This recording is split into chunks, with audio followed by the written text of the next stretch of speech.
د کب دوهمه کې د فبرورۍ د میاشتې له 21مې نیټې سره سمون خوري. د لغمان ولایت اړوند د لغمان پوهنتون په تالار کې د ژغورنې ملي غورځنګ له لوري د مورنیو ژبو د نړیوالې ورځ د لمانځلو په پار غونډه نیول شوې وه. په یاده غونډه کې د ژغورنې غورځنګ مشر ابوبکر ځلاند، د لغمان ولایت د اطلاعاتو او فرهنګ ریاست رئیس فیضان الله پټان او ګڼ شمېر شاعرانو، لیکوالانو او د پوهنتون استادانو شتون درلود. دا یوازې ځل نه دی چې په لغمان پوهنتون کې د مورنیو ژبو نړیواله ورځ لمانځل کیږي، بلکې د هېواد په هر یو ولایت کې د مورنیو ژبو د نړیوالو ورځو په پار غونډې نیول کیږي.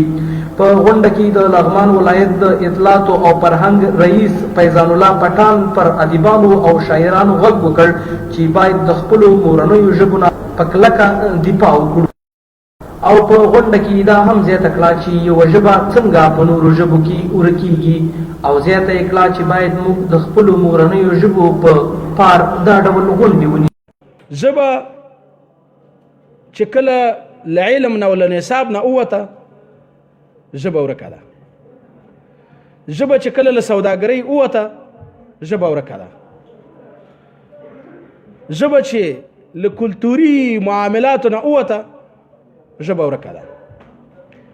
موږ بدبختانه چې په افغانستان کې د دوامداره جنګونو نه دغه چې تاسې موږ او تاسې 20 کلن یا 25 کلن او 40 کلن تجربه کوو، د دوامداره جنګونو له امله د لغمان پوهنتون د ژبو ادبیاتو پوهنځي د پښتو د څانګې استاد عوض خان دولتزي په خپلو خبرو کې وویل چې یوازې دا نه ده چې موږ خپلو شاګردانو ته په غونډه کې د مورنیو ژبو پر ارزښت خبرې کوو، بلکې موږ خپلو شاګردانو ته په ټولګي کې هم د ژبو پر اړه خبرې کړې دي. په خلکو باندې پېژندلې ده، خلکو ته یې منلې ده. زه هر وخت تاسو ته داسې په ټولګیو کې هم داسې یادونه کومه چې ژبه تاسې بډایه کولی شئ، ژبې دپاره تاسې کار کولی شئ. د ژغورنې غورځنګ مشر ابوبکر ځلاند وویل چې د خپلو مورنیو ژبو ته ځکه مورنۍ ژبې ویل کیږي چې مور موږ ته په هغې کې د پښتو ښکلې کلمې راښودلې دي. چارواکو دلته د مورنۍ ژبې په ارزښت وغږېدل. زه به تاسو ته شرعي اړخ هم ووایم. مورنۍ ژبه د الله نعمت. د لغمان پوهنتون د ژبو ادبیاتو پوهنځي د دري د څانګې امیر استاد محمد ظریف سفري د غونډې ګډونوالو ته پر دري ژبه خبرې وکړې او ویې ویل موږ باید خپلې ژبې ته تل ژمن واوسو او د خپلې ژبې د روښانتیا لپاره هلې ځلې وکړو. بحثی که می شود در زبان دری و شیرین‌تر از زبان هندی کرده است.